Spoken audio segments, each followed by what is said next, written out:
This is Trend Following Radio, where great thinking comes alive. Nobel Prize winners, legendary traders, best-selling authors, and the pros that know what drive us irrational human beings. I am your host, Michael Covel. Not filtered, raw, honest. That's my passion.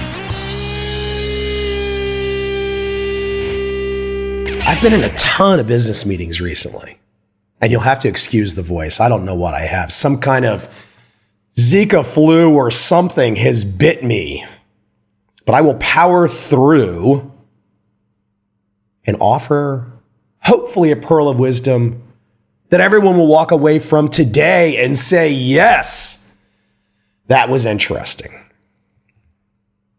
I was around one business associate, and he was a day trader. He loved to trade currencies. He was trading currencies on 15-minute bars. Very successful guy, very accomplished, very well known. I did not inquire about his strategy. It's not my cup of tea. It's not my thing. But to paint a picture for you, to give you some insight into how attached you have to be to day trade currencies. Well, he had his smartphone. He had a big screen smartphone right there. And he had a device hanging down from the mirror in the car so he could look at 15-minute charts and trade them. And we went out that night to dinner and then to a lounge, and that damn smartphone was right there. Now, he engaged in all of our conversations and all that kind of stuff, but man, he's decided he's going to trade currencies on 15-minute bars, and that's his life. There's no silence there. There's a lot of noise there. There's a lot of attention there. You can't turn your brain off there. I'm not going to say it's impossible to make money as a short-term day trader. Somebody will get lucky. Somebody will make some kind of money. It's a zero-sum game after all, many times. But you're competing against high-frequency traders with servers located next to the exchanges. And you're going to day trade. Hell, this isn't even day trade. 15-minute bars, that's not day trading. I don't know what that is. That's insane. I'm not saying he's insane. I'm just saying from my perspective, from what I've seen over the years, I want more silence in my life.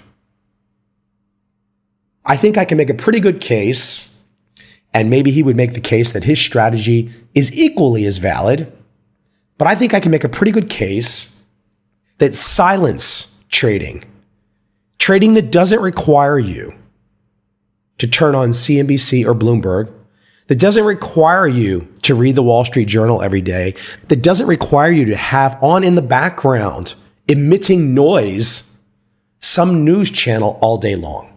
I will argue that all of us really want silence more than anything. We want the silence for reasons we don't yet even understand. I know I feel better when I have silence. I know I don't want all the riffraff in my ears. I know I don't want all the riffraff in my eyes. I want to turn things off. I'm more productive when I do. Sometimes I will get into these heated debating matches on Facebook. I do it because it keeps me sharp. But I also understand that I can't do that all the time. I can dip in, sharpen the knife a little bit, keep the rhetorical skills on edge, but then I have to step away. It's not really my thing. I really don't care that much. There is a right way and a wrong way to go through life. There's a right way and a wrong way to look at life. There's a significant number of people that have no freaking clue which side is which or which end is up. And I can only hope on this podcast to influence on the margins, to perhaps give someone who has not yet seen some of the perspective that I have seen, some of the perspective that's been passed along to me, and pass it along to them. As I think back to my friend day trading currencies on his smartphone on 15-minute bars, I also think back to the very first time that I walked into Dunn Capital's office in the mid-1990s. I've talked about this story before, but I walked in. There was no secretary to greet. There were Spartan offices. There was not a screen on everyone's desk. And this was surely the time where everyone had a screen. This wasn't pre-screens. Everyone had screens, but they didn't. And it was one of those great lessons early on to see that Bill Dunn had set a strategy in place, a firm in place, where he said, I value silence. I value silence. Silence gives my firm something extra. Silence gives my firm something special. Now, I'm sure Bill Dunn is not the only investor, the only trader to understand the benefits of silence. But for me, as a guy coming along, that's where I said to myself, okay, if Bill Dunn can do it, then why can't I do it? Meaning, if Bill Dunn accepts the silence, if Bill Dunn knows the silence is valuable, then maybe I should investigate what the hell he's figured out. So I want to take a few moments to break away from trading, to break away from my friend on the 15-minute currency bars, to break away from talking about Bill Dunn and my lesson of silence. And I want to talk about your brain on silence from a scientific standpoint, because this issue of silence goes a lot deeper than any of us ever think about. I want to insert a great article titled, This is Your Brain on Silence by Daniel Gross. I'm going to excerpt from this because I think it dovetails directly right back into my buddy who is trading 15-minute currency bars, God bless him, and to Bill Dunn and his version of silence. One icy night in March 2010, 100 marketing experts piled into the Seahorse restaurant in Helsinki, Finland.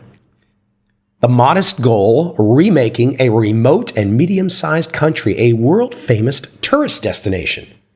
The problem? Finland is a rather quiet place.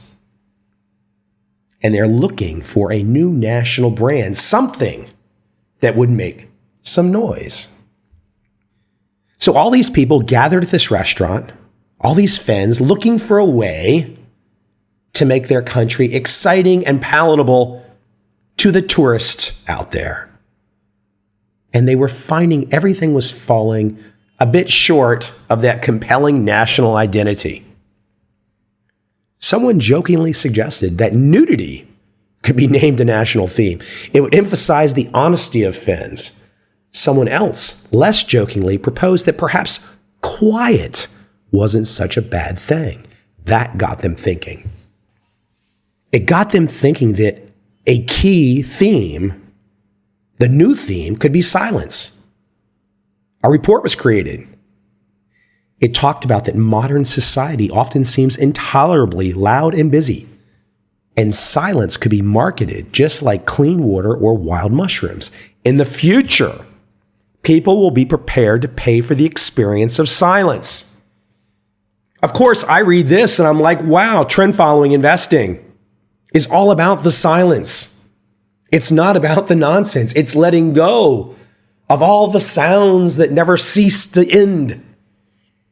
As you might imagine, I start to read this article, I get even more excited because I start to find out something that I had no earthly idea about. Let me continue. But look, people already pay in our loud world for silence. Noise-canceling headphones, hundreds of dollars. The cost of a week-long silent meditation course, into the thousands of dollars. The Finns saw that it was possible to quite literally make something out of nothing. Brilliant, brilliant, brilliant. Don't you just love these eye-opening aha moments? Let's emphasize silence as our calling card. Brilliant. They hired all the top pros, all the marketing experts, and they said, we decided instead of saying that it's really empty and really quiet and nobody is talking about anything here, let's embrace it and make it a good thing. Now, you might think silence is a peculiar starting point for a marketing campaign. After all, you can't weigh, record it, export it. You can't eat it, collect it, or give it away. This campaign in Finland raises the question of just what the tangible effects of silence really are. And science has something to say about it right now. In recent years, researchers have highlighted the peculiar power of silence to calm our bodies, turn up the volume on our inner thoughts, and attune our connection to the world. Their findings begin where we might expect, with noise. The word noise comes from a Latin root meaning either queasiness or pain. According to the historian Hillel Schwartz, there's even a Mesopotamian legend in which the gods grow so angry at the clamor of earthly humans that they go on a killing spree. City dwellers with loud neighbors may empathize, though hopefully not too closely. Look, the dislike of noise has produced some of history's most eager advocates of silence.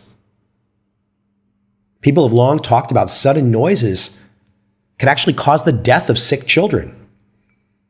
People knew that noise was a problem when it came to health, even though they couldn't exactly prove it. However, in the mid-20th century, epidemiologists discovered correlations between high blood pressure and chronic noise sources like highways and airports. Later research seemed to link noise to increased rates of sleep loss, heart disease, and you know that ringing in your ears? Yeah, absolutely not good stuff. Studies of human physiology helped explain how an invisible phenomena can have such a pronounced physical effect. Sound waves vibrate the bones of the ear, which transmit movement to the snail-shaped cochlea. The cochlea converts physical vibrations into electrical signals that the brain receives. The body reacts immediately and powerfully to these signals, even in the middle of a deep sleep. Neurophysiological research suggests that noises first activate those clusters of neurons located in the temporal lobes of the brain, associated with memory formation and emotion. The activation prompts an immediate release of the stress hormones like cortisol. People who live in consistently loud environments often experience chronically elevated levels of stress hormones. I take it back again to trading, investing. Yes, we want to make money, but we do not want to be batshit crazy with our lives. We want to have some sense of calmness. We don't want to give away all of our health to only make $1 and then die 20 years earlier. It makes no freaking sense. Silence first began to appear in scientific research as a control or baseline against which scientists compare the effects of noise or music. Researchers have mainly studied it by accident, as physician Luciano Bernardi did in a 2006 study of the physiological effects of music. Quote, "We didn't think about the effect of silence. That was not meant to be studied specifically." He was in for quite a surprise.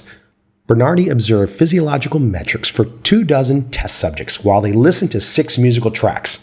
He found that the impacts of music could be read directly in the bloodstream via changes in blood pressure, carbon dioxide, and the circulation in the brain. Bernardi and his son are both amateur musicians, and they wanted to explore a shared interest. Quote, "During almost all sorts of music, there was a physiological change compatible with a condition of arousal," end quote, he explains. This effect made sense, given that active listening requires alertness and attention, but the more striking finding appeared between musical tracks. Bernardi and his colleagues discovered that randomly inserted stretches of silence also had a drastic effect, but in the opposite direction. In fact, 2-minute silent pauses proved far more relaxing than either relaxing music or a longer silence played before the experiment started. Ladies and gentlemen, we are all addicted to this damn social media, but it is making us crazy. There is no silence in Facebook. There is no silence in Twitter. There is no silence in listening to me. So that means you need to turn off Facebook, turn off Twitter, and only listen to this podcast. No, in all seriousness, Everything has to be limited. Otherwise, we're just all going to go nuts, which is what you're probably guessing is the conclusion of this article. But that's not exactly the conclusion. So hold on. The blank pauses that Bernardi considered irrelevant, in other words, became the most interesting object of study. Silence seemed to be heightened by contrast, maybe because it gave test subjects a release from careful attention. Perhaps the arousal is something that concentrates the mind in one direction. So when there is nothing more arousing, then you have deeper relaxation.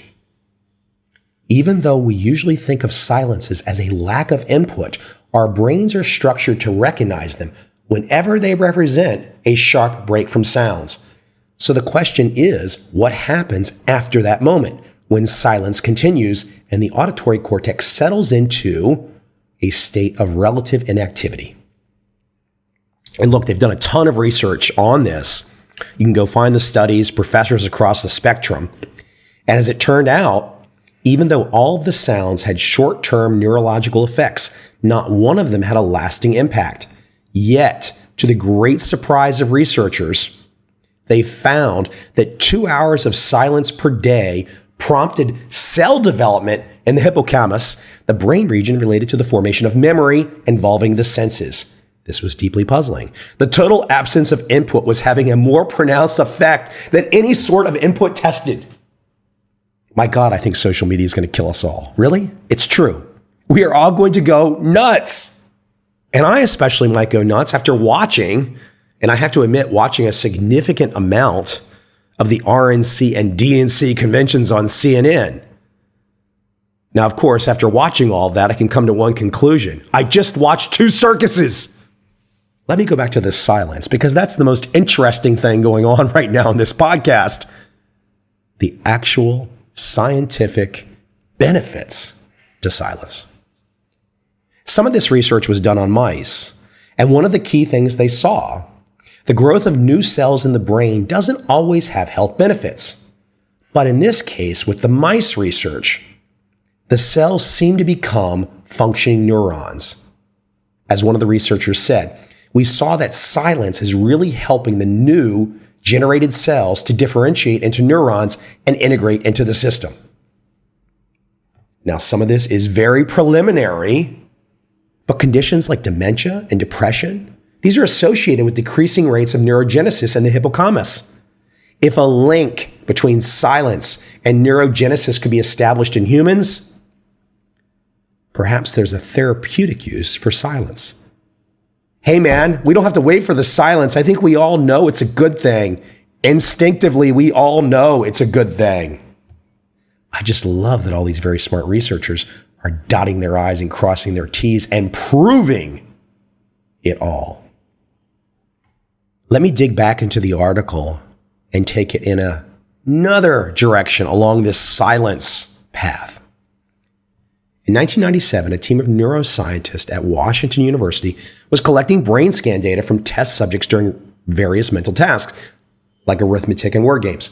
One of the scientists, Gordon Schulman, noticed that although intense cognition caused spikes in some parts of the brain, as you'd expect, it was also causing declines in the activity of other parts of the brain.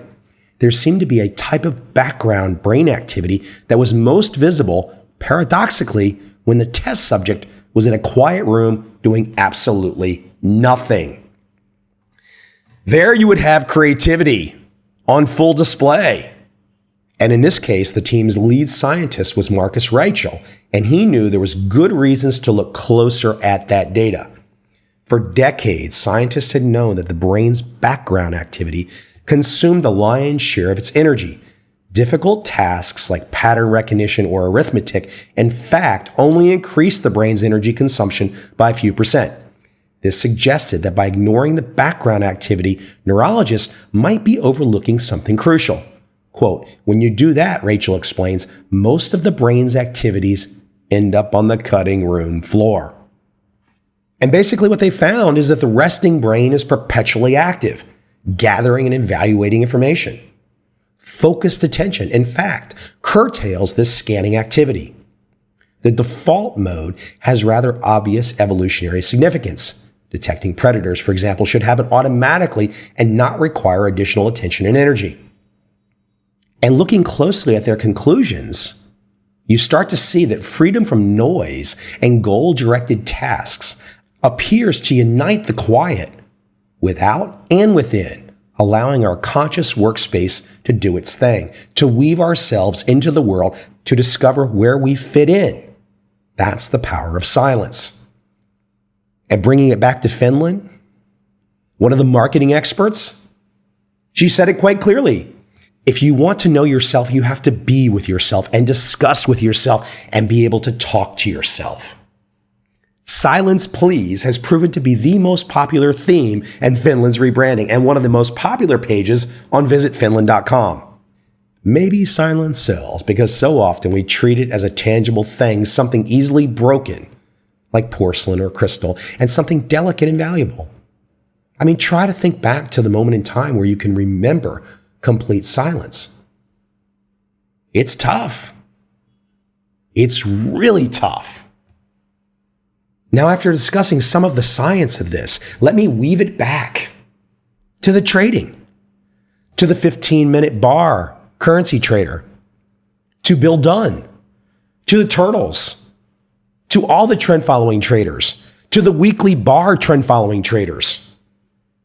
It strikes me, the older I get, the more that I look into a strategy like trend following, a strategy that is zero sum, a strategy that doesn't ask the government for permission, a strategy that happens to be rooted in the work of a Daniel Kahneman, of a Nassim Taleb. Not that they invented trend following. It just so happens that their work, you can see it across trend following success. And then when I look at the discussion of silence, I can see people out there saying, but Michael, what the hell does the science of silence have to do with trading? How can that be related to your success? Not only is it related to your exact trading success, it's related to the even bigger issue, your life, your health, your brain health. Every last one of these issues tie together. Look, making $1 million, everyone can make their first million. Making $1 billion, you're going to have a certain amount of luck on your side. But to even get to that first million, unless you just get lucky as you know what, you need a grounding. I'm not telling you that my buddy on the 15-minute currency bars isn't going to make $1 million next week. I'm just saying that when you look at these styles of investing and trading and you compare them and you start to look at things like behavioral finance, behavioral economics, silence, the science of silence, black swans. Every time a new piece of fantastic research comes up, it's like trend following is sitting in the middle of the table saying, I'm the best example. That is just one major aha moment. And if you don't yet understand all of the nuances of trend following, how it can benefit you, just start reading. Dig in. Go to my website. There's a ton of free stuff there. Dig through this podcast. Go through every damn episode. I can keep you busy for a couple weeks. It's especially ironic that I want you to listen to hundreds of hours of podcast episodes after I just told you about the benefits of silence, the scientific benefits of silence. So let's compromise. Listen to this entire podcast and then don't listen to anything else for the rest of your life. You'll be set. I promise. Trust me.